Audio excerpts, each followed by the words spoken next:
嗨，大家好，歡迎嚟到我嘅頻道。喺睇片之前，麻煩大家撳個 like 先吓，多謝大家。好多時呢，我哋去旅行之前呢，都會問下人哋，我聽日去日本喎，你知唔知港幣對日元幾算啊？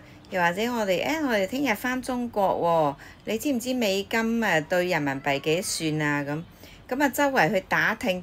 咁梗係有人知有人唔知啦，又或者去 Google search 下啦嚇。但係呢，有一個方法呢更加直接喎，我而家分享話俾你知。好多人呢都唔知道啲港幣同美金啊，又或者同其他國家嘅貨幣點樣去 change，點樣去轉換嘅，即係個兌換率係乜嘢？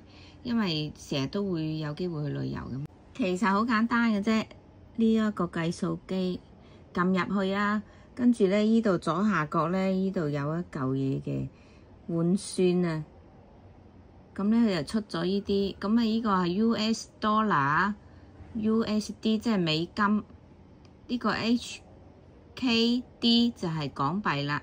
咁如果你要揀乜嘢國家，比如我揀日本咁啊。美金同日元兌換率。如果我要知道10000蚊嘅港紙等於幾多美金？10000 4個零啊，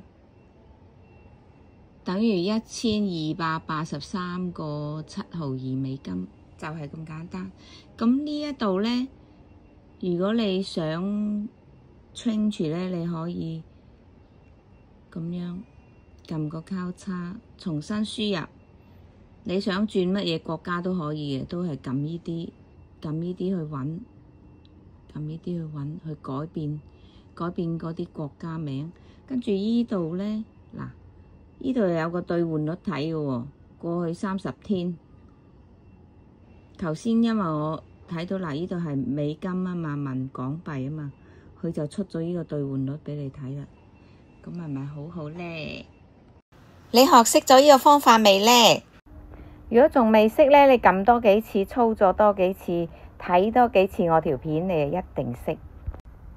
好多謝大家睇晒我條片，多謝你嘅共同分享。分享到呢度啦，下集見，多謝晒，拜拜！記得 subscribe，share 俾你啲 friend，多啲留言，OK？